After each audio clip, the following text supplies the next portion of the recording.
Hello and welcome to Talkin' Baseball. We are going to talk about baseball today on this show. I guarantee it.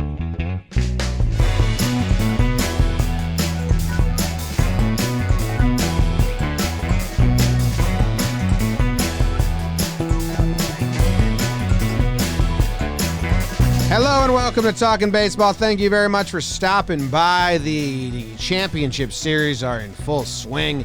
The Rays win again. The Dodgers get beat by the Braves again. We got some burns. We got some thoughts. We got some recaps. We got some baseball to discuss. We're coming to you live from the Roosevelt Studios in the Bronx. That's rsvlts.com. My name's Jimmy. Sitting right next to me is young Jake. Trevor out in California, and Bug Dude behind the dish. This episode of Talkin' Baseball is brought to you by Dax Tucker, Ray Swin, Michael Kelly, and Chris Moore. Those are our most recent patrons. They get a little live show, a little pregame show, a little postgame show, and can be part of the show because they usually help us out in the live chat or we ask them questions. The patrons got a lively discussion in the pregame show this morning. Someone in the patron chat said this was worth it, worth it already, or something. I was losing it. Someone joined the patron chat a little early, and the patron chat's a great little community. Go sign up; it's fun if you're looking to watch live. And someone asked like, "Hey, what did I miss?" And they go, "Well, there's a little sex talk," and then they talked about base cam. So same thing. We covered all of the main topics early. Trevor Plouffe will even be live with you in the chat. I'm always in the chat. I love the chat. I enjoy talking to the chat almost as much as I enjoy talking to you guys, to be honest with you. That's fair. We have a very nice chat. Trev, how you doing? I'm doing great. I enjoyed our conversation earlier as well. I think sometimes you just got to get some things off your chest. Jake and I had a disagreement last night about one of his tweets, so we were talking about that. I don't even know if the patrons heard that, but I don't think so. We're a little fired up, and that is a good thing. The playoffs are here. Shit is happening. Teams are taking care of business. We're going to recap it. I can't wait. That's all I got. Jake, how you doing? I'm good, man. I'm good. It's a weird mix of like these games.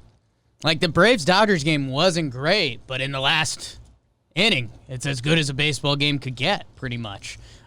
So that was exciting. And then Rays-Astros, man, those Rays find a way. They are scary. They are in the Astros' head, so I think we're going to have a lot of conversation about that. But yeah, man, I don't know. A lot of topics. I feel like there's a lot of topics. There's a lot going on. Baseball's doing good. It's hot in the streets, some might say. How are the ratings right now? Probably terrible. Ratings. Like terrible, or like just because COVID terrible? Which I don't know why that. I don't know. I don't know. I think everything's on a scale right now. I can check. I can try and pull them up as we go. I love the ratings. I do too. It's because I listened to WFAN growing up. And Mike Francesa, who's now a shell of himself, I know this, and a lot of young kids don't understand how great he was back in the day. Just because he's a weirdo now doesn't mean he wasn't fantastic radio back in the day. He loved the ratings, and he would always read the ratings scorebook out to his live audience. And I love behind-the-scenes stuff. I always have loved behind-the-scenes more than the actual scene. So I'm a ratings nut job. But it is getting tough. They need to figure out how to do it and calculate internet. Yes, mobile, internet. Yeah, I agree with that. All right. I want to ask let me ask a question to the chat before we start because I'm curious about this. YouTube crowd, which we're doing now, right? Yeah. Where do people watch it on a laptop, a desktop, your phone? Like, where are you guys watching this and being able to type so fast? They're probably on their phones, I think. Sounds a little boomerish of me. I understand that. Don't get them boomerang. I think they're probably on their phone. We got a lot of phone, laptop. Okay. TV. See, that's what I want to really know. Like, does anybody watch on their TV? Probably not. I think there's a chunk of people, those tweets always get me, that they're like, oh, watching with you guys, and they have us up on the TV. That's wild. But it's technically through their computer, and I'm like, that's kind of cool, man. I get that. A lot of working people with the second screen dig that. The ALCS. It's a tough comparison because last year was Yankees-Astros before the Astros fallout.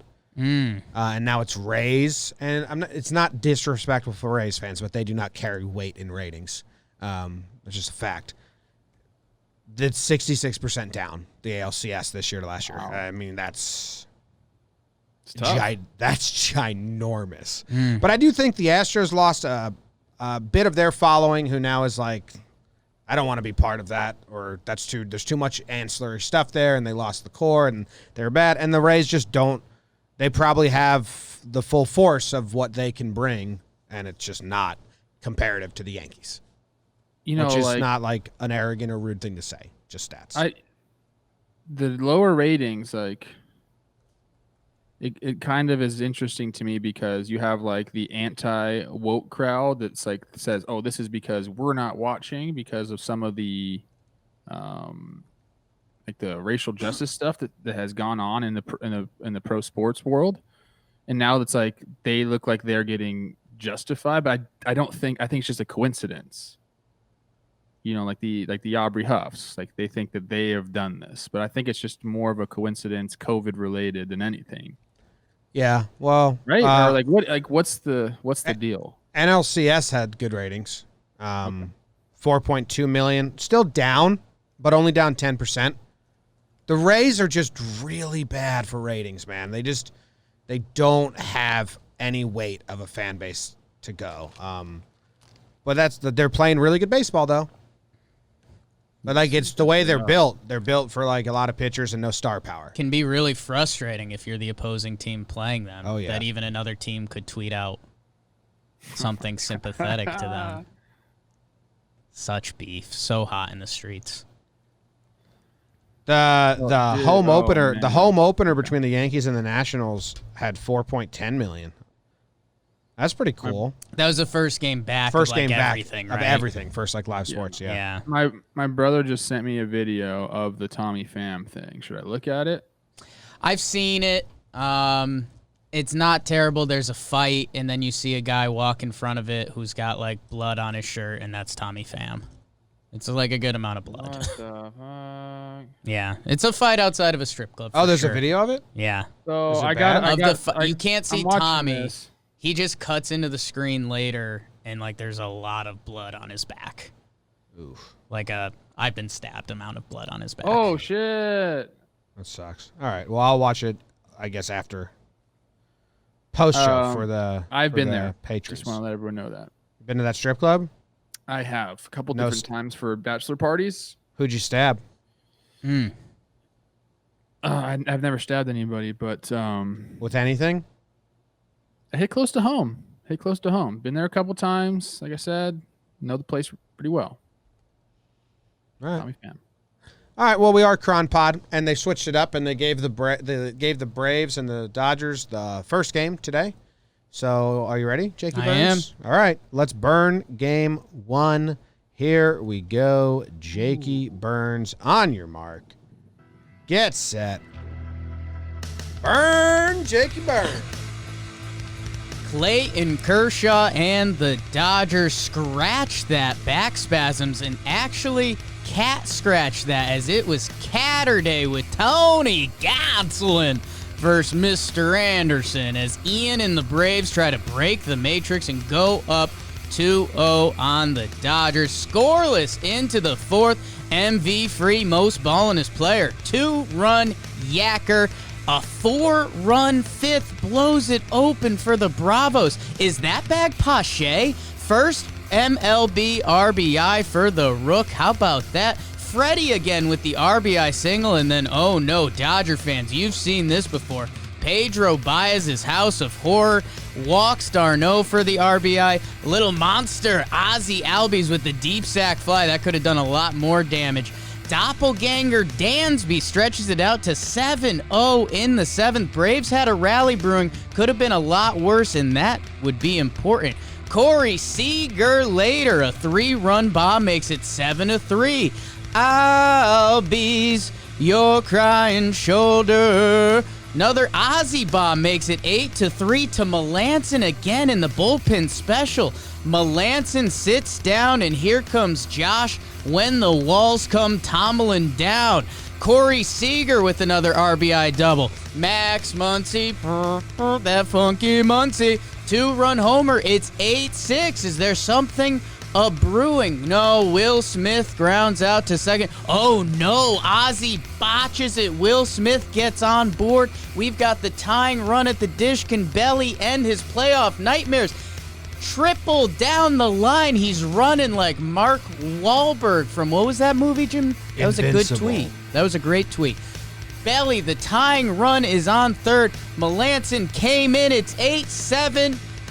Trevor Plouffe's arch nemesis, A.J. Pollock, rounds out to third. That's it. That's all. 8-7 Braves final. Anderson to Matzik to O'Day to Minter to Martin to Tomlin to Melanson. 2-0 Braves in the NLCS. Nice.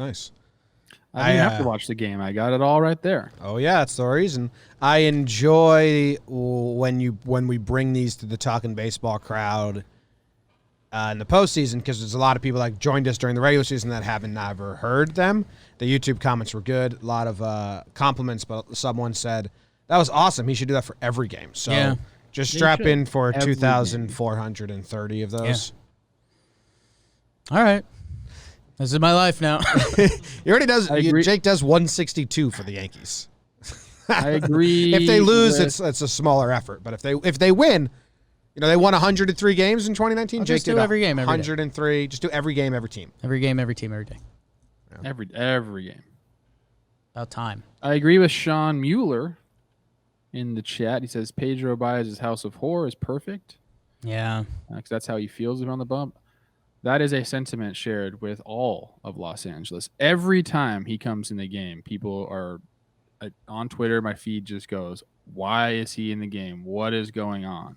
Now, I mean, I've seen him get into trouble, but I've seen a lot of pitchers get into trouble. But this guy in particular causes strong emotions when he's on the mound with Dodger fans.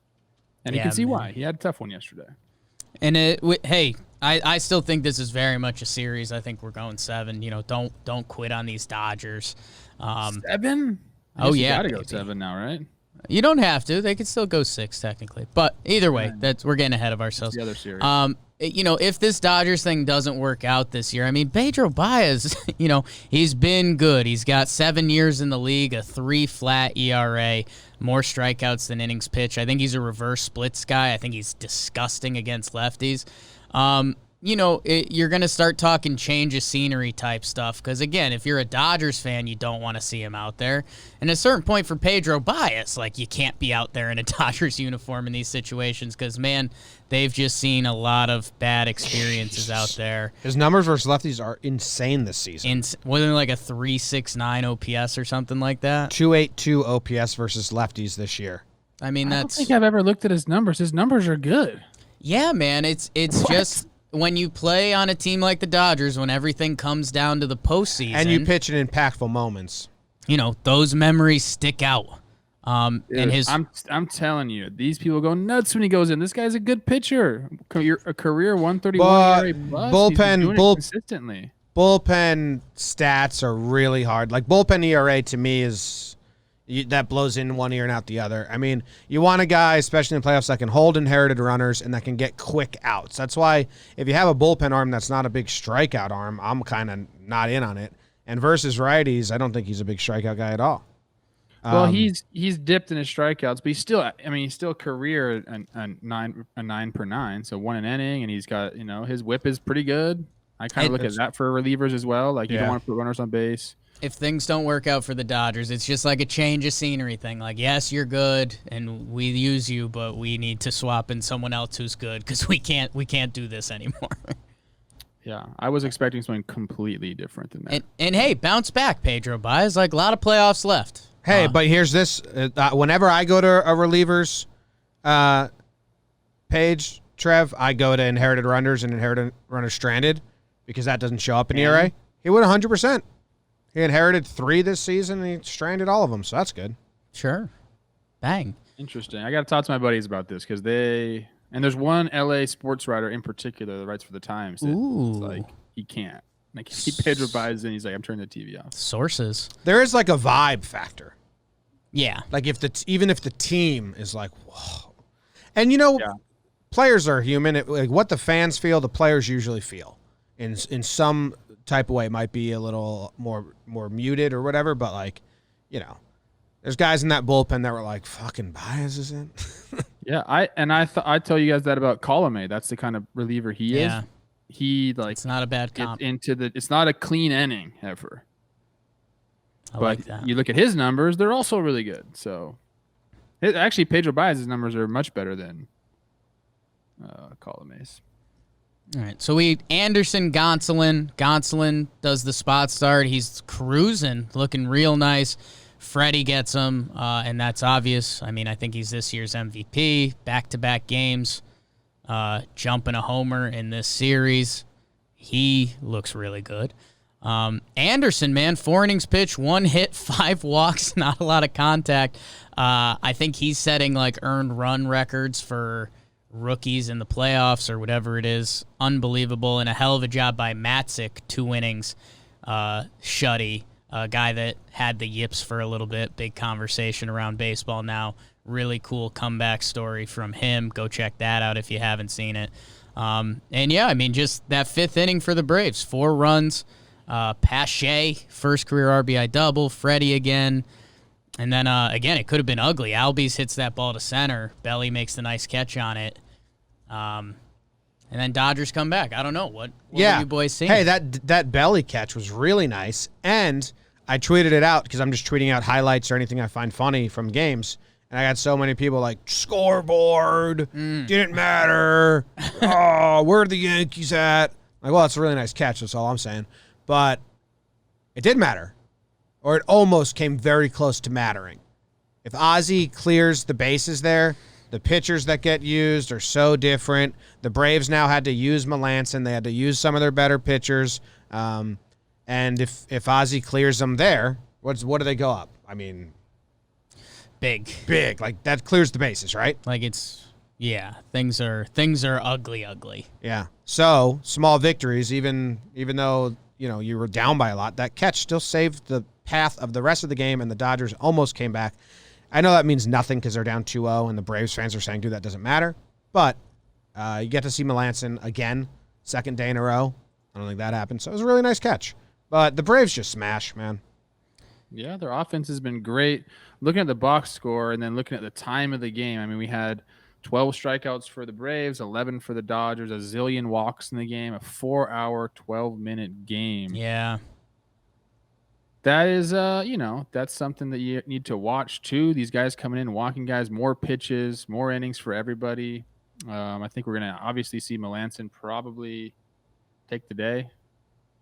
Some other guys as well. He didn't throw as many pitches as I thought. But that's a lot, man. A lot of true outcome stuff going on in these games. He's got to catch Albie's next home run today, so watch out for that. Yeah. What do you think about Tomlin? I think this is probably a point of discussion, and it's, playing 7 games in 7 days potentially, playing every day. They get the insurance run from Albies. The score goes to 8-3. Melanson catches it again. Cool moment. They sit down Melanson with the 5-run lead, and they bring in Josh Tomlin. I'm trying not to be mean to Josh Tomlin. This is just something that I always find fascinating in baseball. Like, if you can...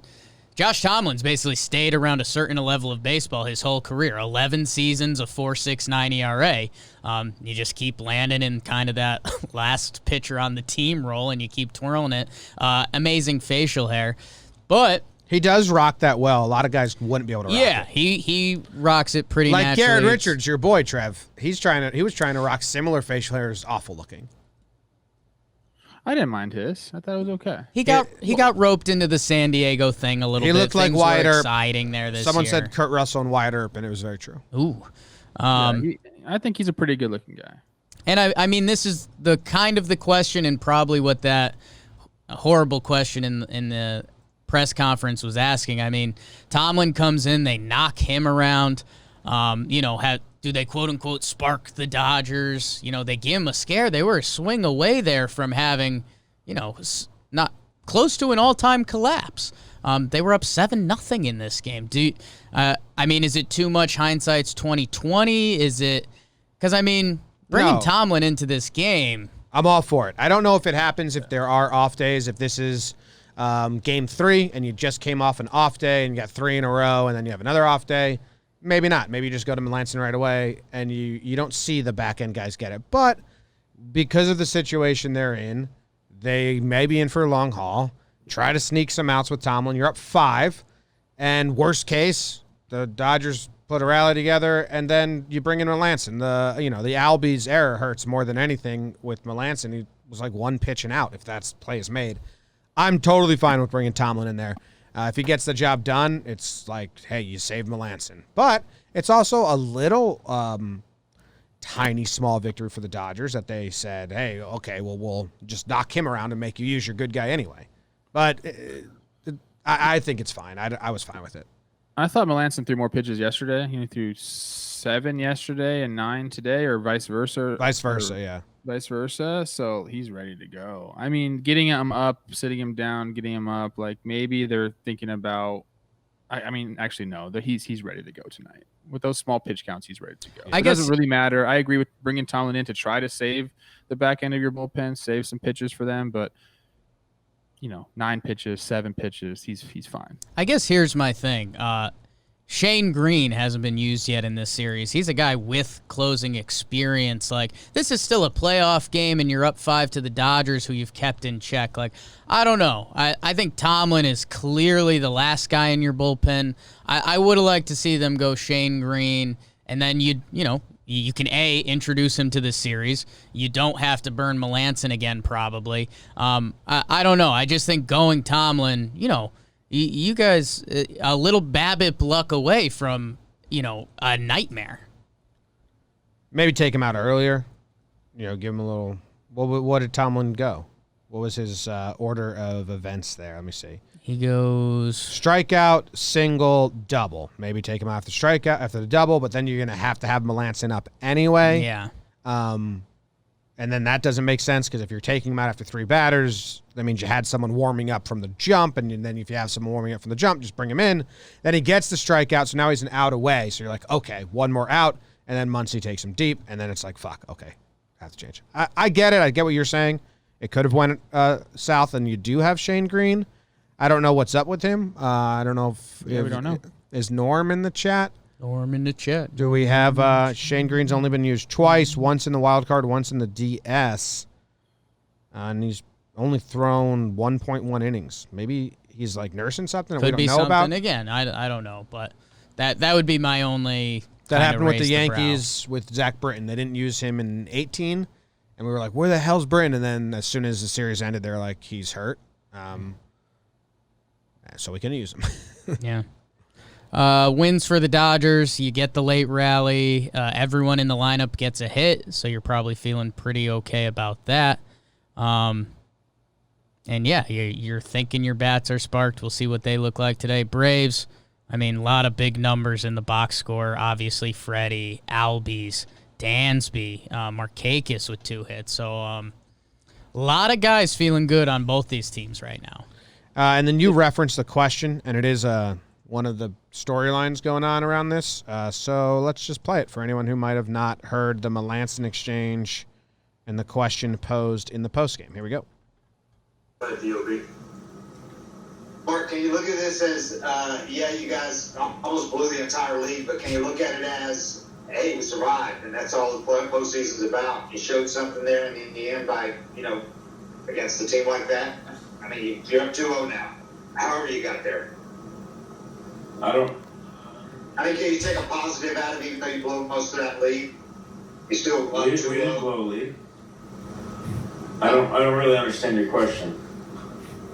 Can you still take something positive out of this? You're still up 2-0 in the series despite, blowing a big lead.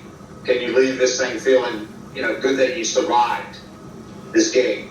I think that's a terrible question. I'm not even going to answer it. So that's it. We talked about this before we started the show. Like, clearly I know what he was trying to ask. He just phrased it so incredibly rude, to be honest. Just really, like, rude phrasing. He was trying to say, hey, man, you know, that almost got scary out there for you. Does that feeling creep into the dugout, or is it just good vibes because you're up 2-0? That's still a weird question, but like that's like, can you take any positives away? So weird. Really good job by Melanson just shutting that down. Melanson, former Yankees farmhand. How long did he play for the Yankees? I don't even remember. Well, the Yankees wouldn't use him in high leverage, so he complained vocally to the media that they were misusing him or not using him correctly. Very briefly, okay. So the Yankees shipped him right out of there. Then he went to the Pirates and was really good. Then he went to Boston, and I think first, it was a similar vibe in Boston where, like, he just didn't jive with that audience, and they shipped him out of there. Yeah, I remember facing him AAA. Everyone saying this is the new Mariano Rivera. He's good. Ask me what I did. Homered. Tank job. Grand slam. Wow. Yeah, New York, Houston, Boston, Pittsburgh, Washington, San Francisco, now Atlanta. He's been all over the place. He caught the Albies home run. We didn't talk about that. Back-to-back nights. I mean, come on. Did you guys see the other thing? Oh, he's got a lot of money going on about Melanson? Yeah. What? That he runs a turf company? Yeah, people are really dumb. Like, there's, like, I guess they were trying to do it as anti-Melanson, that he has a business on the side that he founded, which is like, why would you ever knock someone for that? But the way I saw it come across my Twitter was like, he's so poor, he answers the phone at his turf company when he's not pitching, or it's like, that's smart. Good job, Melanson. Yeah, he's passionate about something. $76 million. Yeah. Sure, and I'm sure that, like, someone in his family wanted to start a turf company who was like, sure, I'll help you found it. And then they use him as the figurehead. And good for him. Side businesses are always good. Good for them. I should have been a reliever. Yeah. Still time. No, there's not. You got a little gas in that tank. I can tell. Any time left. No time? If you dedicated to pitching up until spring training, what could you pop on the gun? I started now? Yeah. Yeah. Drive line. For sure. For sure I could get to okay. I could hit 90. 77 mil for Melanson. That's all I'm saying. At what age do you think Teddy's going to be able to catch your full speed? Ooh. God, he's so bad at catching. I don't know. Like, I work on with him all the time and, like, try to give him all the tricks, and he's just like, he's not there yet. So like he 16? needs some time. Have you tried meet it, squeeze it, freeze it? He just We're going to go easy on him for now. Meet it, squeeze it, freeze it. Steal this idea, or anybody listening or watching now, you can. They need to make a better kids baseball glove. Like, they're just like the young kids gloves suck. None of these kids can squeeze the glove. I coached a 6-year-old, 5-year-old flex. It was. None of these kids can catch because the gloves don't work. They're just like go like this and like they're like they don't. So I always made my brother play bare hand when he was 5. I made him play bare hand, but then they're scared of I was everything. joking. Like, there needs to be something better. But Luke did have a coach when he was 7 that used paddles to teach, like, short, soft hands, like just a paddle on your left hand so you couldn't squeeze it. So you had to use 2 hands all the time. And I was like, this is a bit early. It's a bit early for the paddle hand. Nobody does that ever. These kids can barely walk. Hey, I grew up with milk cartons, man. And then I go outside and I play baseball. That was Mariano Rivera. Oh. That's Yeah, you Mariano were. Was Rivera's that story. you? Did you grow up? Oh, I would have like 5 bowls of Apple Jacks. Yeah. And then I'd go outside and throw a baseball against like the wall. side of Yes. Anything else from this game? Good for the Braves. The Dodgers offense woke up. I think that's if you're going to give any positive to what's going on with Dodgerville, it's their bats woke up. So that's What about a good thing for them? That's a good Urias thing going starting forward. today. Kyle Wright, they go against lesser pitchers for the Braves now. Kyle Wright and then a bullpen day, I'm guessing. I don't really know. Yeah. Maybe that's where they're saving Shane Green. Maybe that's where they're saving arms. Put some respect on his name. He earned it last Had a start. good start. Oh, Kyle Wright? He's the lesser of Anderson and Fried. That's all I said. They're going up against lesser Braves pitching. Tonight, Kershaw game 4. Is that correct? Yeah, and Ian Anderson. Yeah, man. Ian Anderson. Ian Anderson. I mean, I think even Snitker gave the best mid-game manager interview I've heard this postseason. They were like, hey, looks like Anderson's done, just judging on his body language. And Snitker was like, oh, yeah, he's done. He's not going. I threw a lot of pitches in the fourth there, and he didn't look that sharp, but he got the job done. I was like, oh, insight. Perfect. Actual, scouting or review. So, per Snitker, Anderson was, didn't look sharp, but got the job done. So that's my opinions as well. Ian Anderson, 15.2 innings pitched this postseason, 0 earned runs, 22 punchies. First Braves pitcher in the franchise history to go 3 starts without giving up a run. Yeah. Yes. That's pretty good. I do want to say this. Kyle sent me the clip of me taking the Rays preseason, and you guys had some all-time bad takes in that. I can't wait to share it with the audience. Excited. Let's see it. And I'm sure you're overemphasizing that because that's kind of what you do there. We like the Rays. No, we probably laughed at him and said it. I probably dropped my until they do, they aren't. Unproven is something you said, even though Charlie Morton and Blake Snell had won a Cy Young. You guys were one season. The bad takes was you really hyping up the Yankees pitching staff. They all got hurt. No, the guys that you referenced didn't get hurt. Paxton, Severino. It was really Tommy all about. I gotta really watch good. it back. Tanaka? Cole obviously did well. It was Tanaka. You guys were referencing the top 3 of Cole, Paxton, and Tanaka were the best in baseball, or rivaled the best in baseball, which is clearly not the case. Yeah. Sorry. Paxton hurt. We're not talking Paxton Yankees. hurt. They're out. Sorry for Trevor always bringing up the Yankees, everyone. Only thing that I think needs to be mentioned from this, really tough play, fly ball down the right field line. Mookie just misses it. There might be only one right fielder in baseball that can catch that ball, and it's Mookie Betts, and he just missed it. And now Hunter Renfroe. And now circling back to where this game ended up, it's an interesting note. There's no actionable change there though. What's the note? I mean, I think he catches that ball 50% of the time. I feel like you're leaving a lot to infer here, and I have no idea what to infer. You're saying Mookie's bad? I'm saying they could have won this game. Oh, that could have been the difference between 3 runs. Oh, okay. That's the infer. I thought you were saying maybe Mookie's lost a step or he's hurt or something. No. I'm saying I think Mookie catches that ball a lot, and he might be the only right fielder in baseball that does catch that a lot. All right. Well, moving on.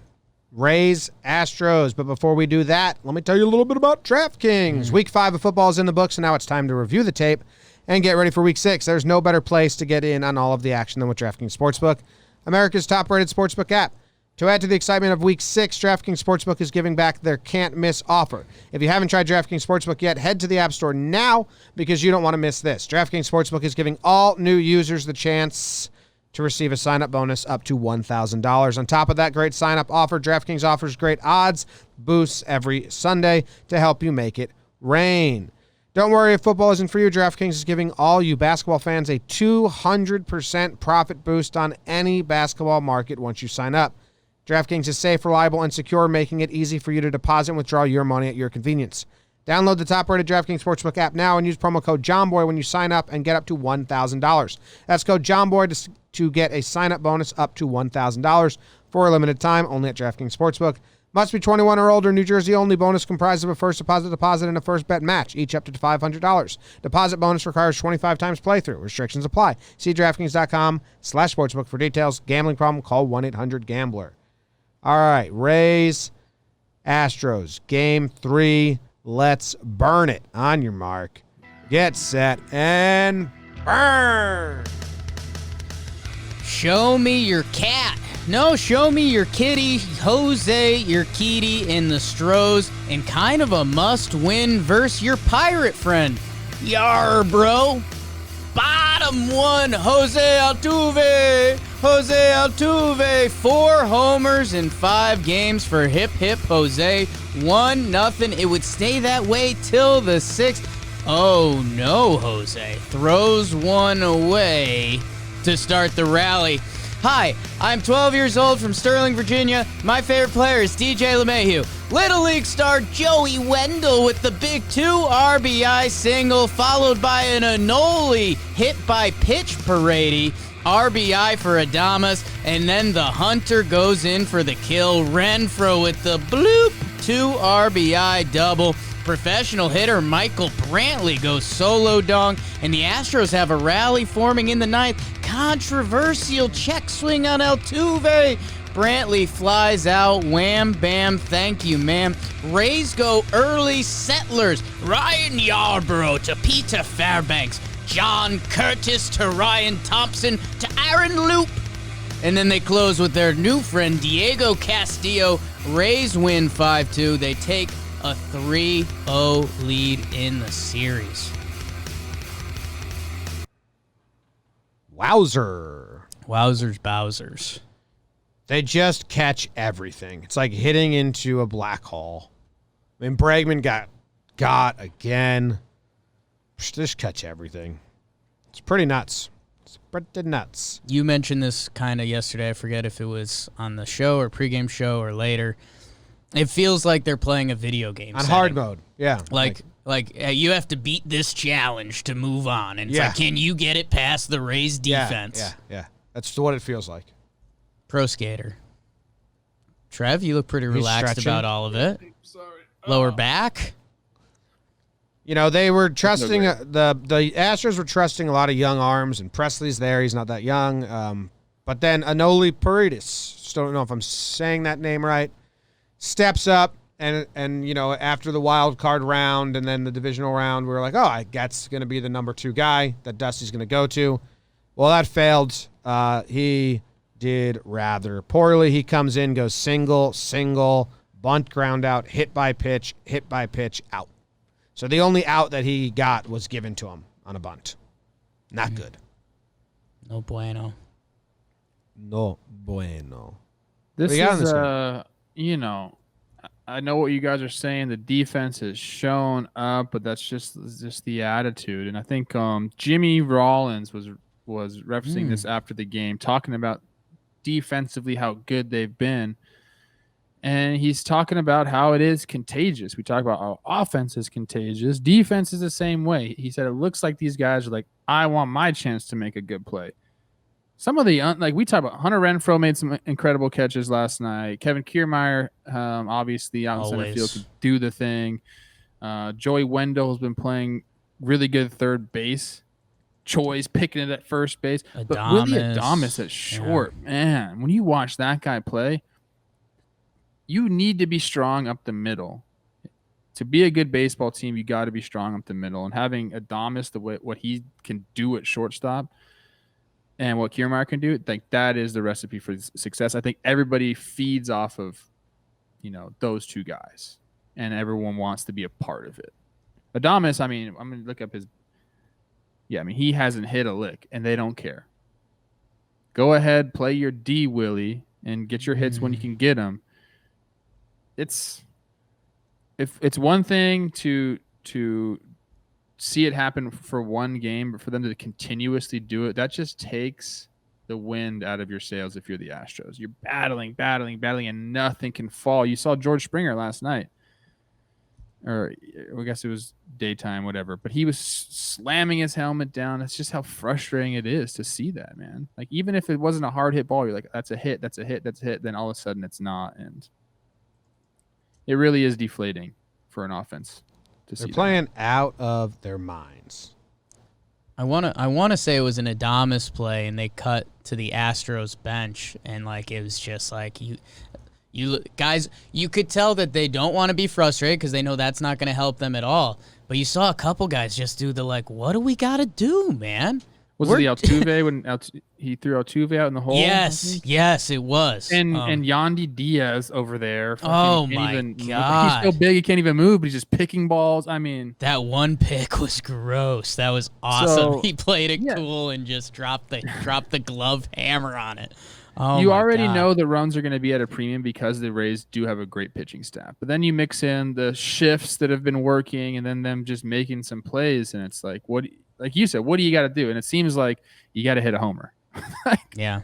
You got a homer against the Rays because they're going to make those plays, dude. And I tweeted this out, and I said they're very similar to the 2015 Royals. That team had Alcides Escobar up the middle, which he was incredible at shortstop for a while. Then their outfield, everybody knows about their outfield.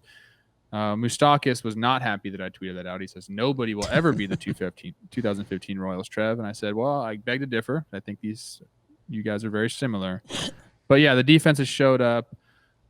Offense has showed up enough. And Tampa Bay is one victory away from the World Series. It's pretty crazy, man. And Altuve has the yips. Okay. And he's making me feel sad about it. Okay. Yeah. Yeah. Like he's making errors, just spiking balls, and he looks so sad. And unlike the Astros, I am a person with empathy and sympathy and can put myself in other people's shoes, and he's genuinely making me feel bad for him. Yeah. So I need him to stop making errors because he's going to make me like he's torturing himself. That was if you remember, he only received 2.8% of pitches that he had the trash can bang. Now, we didn't count the fact that maybe non-bangs were also in the most unofficial official stats ever. But stats. Stats that they're exist all but do not guilty matter. of cheating on that team. The bang and I count. told you guys this season that I thought Bregman and Altuve have handled it the best, just shutting up, just getting to work, doing charity shit. And so, yes, I do feel for him. I mean, he's hitting the ball too, which is interesting because he looks so sad, but he's not bringing that to the plate. I guess that's one positive takeaway from this. Well, his glove has lost him this series. I mean, yes, you could say that. Yeah, I mean the Rays obviously their gloves are winning them this series, but collectively the Rays gloves winning them this series as a team. Altuve's arm singularly is losing them this series. Yeah. I mean, game one is on Altuve and Gurriel. I think that's more on Gurriel. And that's where I think that's more on Gurriel too. But it's a bad throw. But he did. Throw. But like Gurriel could have just picked that up. That's where things get crazy, man. That's where things get crazy, and that's I'm normally Jake's Jesters, #Jake's Jesters. I was having serious talks with people online and on Wake and Jake this morning. Like, I don't wish the yips on my enemy, man. I can't imagine being that far lost in anxiety and fear and, the one thing that you've done all your life, you can't do it anymore. So, yeah, if you're a person out there, you don't wish this on anyone. And I don't think he does. I'll say this. I think they can, Dusty's there. Dusty has a plan, which is huge. But I think, both of those throws were kind of deep in the shift. And I think you just say, hey, Jose, when you're deep in that shift, make sure you're getting it there, blah, blah, blah. And then he's trying to turn, a nice play with Correa, and he spikes it, and it's ugly, and he's definitely thinking about it. I don't think it's yippy yet, dropping Nobby and dropping Steve Sachs. I think we'll find out today. You kind of almost hope he gets one of those plays that challenges him enough that he doesn't have to think at all. Yips. I think we're going to find out. Like, I'm not ready to label it here. I'm hoping for him because I think it'll be a lot easier to get away from it. I think there's a chance it can become yips. I think he can. Do we have different definition of yips? Do you guys have yips as like a career-ending thing? Basically, yeah. Oh, I do not. I just think it's when you. I mean, it takes years to come back from. Like a full case of the yips. I don't think he's at the yip stage yet. I think he's just really thinking about it. And I had throwing issues at shortstop. And that's why I moved off of shortstop. And it was so fucking embarrassing, man. I actually had a reporter in Minnesota ask me if I had the yips after a game. And the only way you can get rid of it is you go out there and throw a million freaking baseballs. And I did that. Eventually, I moved off of short to outfield, then to third base. But I didn't want to have throwing problems ever again. So I worked on my throwing so fucking much. And then I became good. But this is what he needs to do, and he's not going to do it because I'll tell you why. He needs to go out there pregame and just let the fucker go. Have someone at first base and just zip the ball over there 50 times and not give a fuck where it goes. The problem is if he does that, there's the ballpark cam. Everyone will be talking about it, and then it's going to get in his head even more. So he can't even go get secret work in. Like maybe he can somewhere. That's what he needs to do. Go out there where nobody can see and just let it zip. But I don't know if he has the ability to do it. They're in the bubble. The ballpark cam is going to pick it up and make it a huge freaking story. So he's got to figure something out, man. Yeah, I use that term differently, I guess. I don't think of it as like you can have temporary yips, because right now his errors are mental, and that's what I think of the yips. Like when you say he just needs to get a play without thinking about it, that to me that's like that means he has the yips. Yips is like career setback, though. I mean, it's Rick Ankiel, it's Knobloch, it's Steve Sachs. Like those are like the most dramatic cases. Matzik for the Braves. So that's part of his story. Like that, like Sasser. Like I don't think I don't think you can have the yips for a week. I think you have throwing problems for a week and then you're back. Like yips is like, okay, go talk to a sports psychologist. I'm gone for about a year or so. Yeah, Mackie Sasser did that, but Here's Harry Lewis in the chat again with great stats. He has the expected batting averages of each game, and the Astros have led in each game, yet here we are with the Rays up 3-0. 319 to 189 the first game, 357 to 167 game 2, 265 to 216 last night.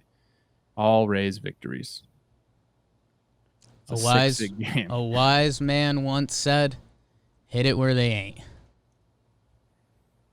Oh, my God.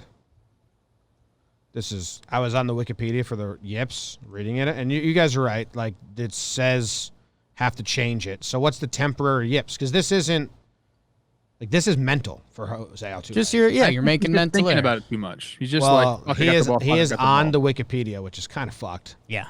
Like the ball feels different in his hand right now. Like he's picking that ball up and it feels foreign to him. Typically, you get that ball. You've done it. I mean, how many ground balls has Jose Altuve taken in his life? Well, I think he's so scared of throwing it away that he's throwing it to the ground every day for a long time. He's just short arming it, spiking it. But yeah, on the official Wikipedia, Houston Astros Jose Altuve appears to have the yips in 2020 LCS. It's kind of early. Yeah, that's a wiki move. You hate Wikipedia wiki moves, Jim. I know. I was just going to say, people that run to Wikipedia, there's a weird crop of people out there. I got to go edit this. Yeah. Someone will screenshot it, get the tweet. We could talk about some hit by pitches. Kiermaier, hopefully he's okay. He came on the post game afterwards and says, "Look, it hurts. It feels like I got hit with 99. It feels like it's supposed to feel, but X-rays were negative. That can impact them. I think that was his left hand, so his glove hand, which is better than it being your throwing hand. Yeah, just lose. Rays are going to have a lot of off days to get their bullpen right and starting pitching in order for the World Series. Seems to be a huge advantage. We might get a good. Have they even hit yet? Like Randy Rosarena's hit. But they don't really bang. Rosarena, another casual 3 for 4, by the way. Sick puppy. And dude, he looks like he's going to hit a homer every at bat. Like he got that hanging curveball that he just lined into left field. I was like, that pitch is gone. We mentioned Ray's defense being in video game mode, or Rosarena looks like that. I mean, he was hitting, the Yankees thought they found something. All of his big hits were on high stuff. He was hitting low balls yesterday. He's a monster. Trev, you mentioned Jimmy Rollins and, great shortstop. You like his analysis. A guy whose analysis I love, Trevor Plouffe. Fairbanks does come in to get those early outs, 12 pitches. We were on the fence. There's a chance he could be used. He gets a big inning out of them. Then they go to their other guys. But the other thing that I, kind of had a jakey throwaway joke on it was Hunter Renfroe, who had looked really bad in the start he got. I think 4 strikeouts, 4 at-bats. He plays some incredible defense, which he is known for doing that. He hits the bloop double, which, hey, again, hit it where they ain't, and it's, it wasn't a rope down the line or anything. But, him already having 4 plate appearances this series and kind of getting in the rhythm of it, that probably helps him put enough wood on it to drive in 2 more runs. So some fantastic stuff out of you. That was well, I think we were both right there. You guys were saying they were going to try to save some of the guys. I think this was like the B bullpen. You know, they did end up using Castillo at the end, and they used Fairbanks, I think, because it was Brantley in the middle of the lineup. I think that's why they brought him in there. Then they're like, okay, let's try to get through the bottom half with these guys. And then Loop I think he's maybe part of their A bullpen now.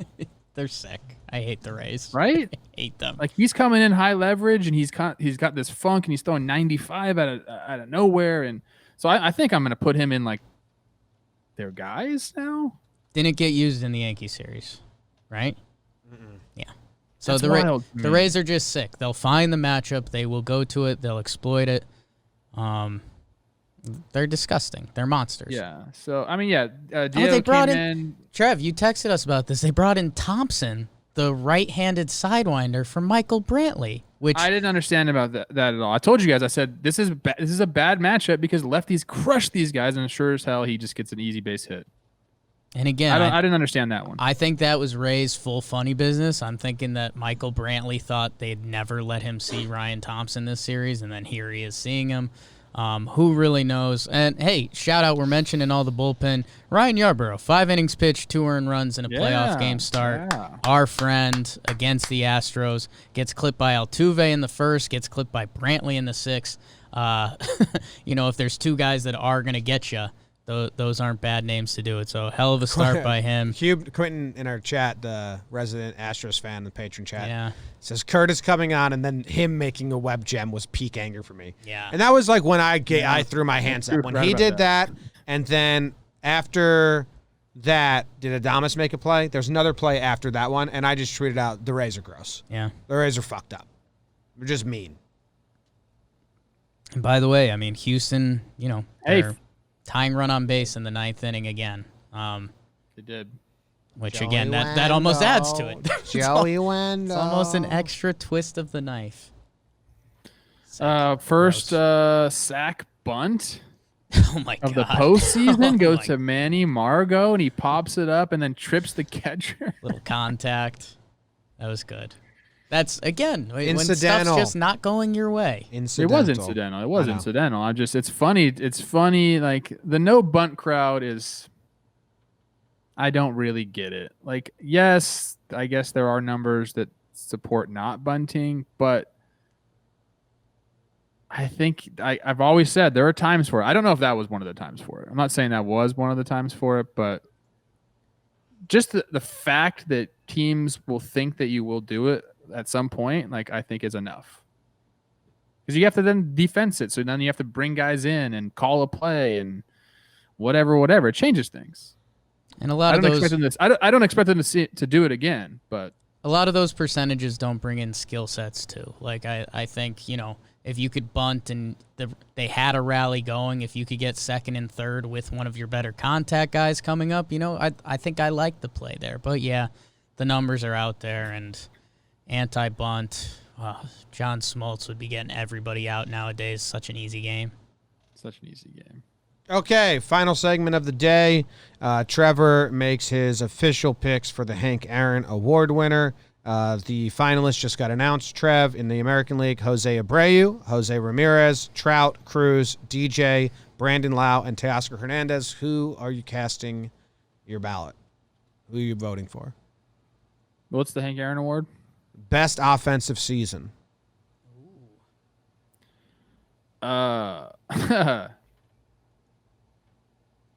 You caught me off guard here. Yeah, I don't know either. I'm gonna just say Jose Abreu because I like him, and I was gonna say with Ramirez. his facial hair at the end of the year. Yeah, I thought you'd go Joe Abs. I think I'm there too. Why not? Okay. Nice year. Jake, your National League vote: Freddie Freeman, Corey Seager, Dom Smith, Bryce Harper, Manny Machado, Paul Goldie, Juan Soto. Tom Smith just staring at me. think Probably Freddie, man. Soto, didn't he lead the league in OPS? Yeah, but less games. Blah, blah, blah. Yeah, Not his fault. Still, offensive WAR was the same as Freddie in less games. Best availability is availability, Ooh, baby. Best ability. Best is ability is Best available. availability. love The best Juan Soto. availability Is ability. Thanks, everyone. Thanks for tuning in, hanging out with us. Appreciate you. Pre-game show coming up if you're a patron. If you're not a patron, pre-game show probably already happened, but we still appreciate you nonetheless. Goodbye. Farewell. Later.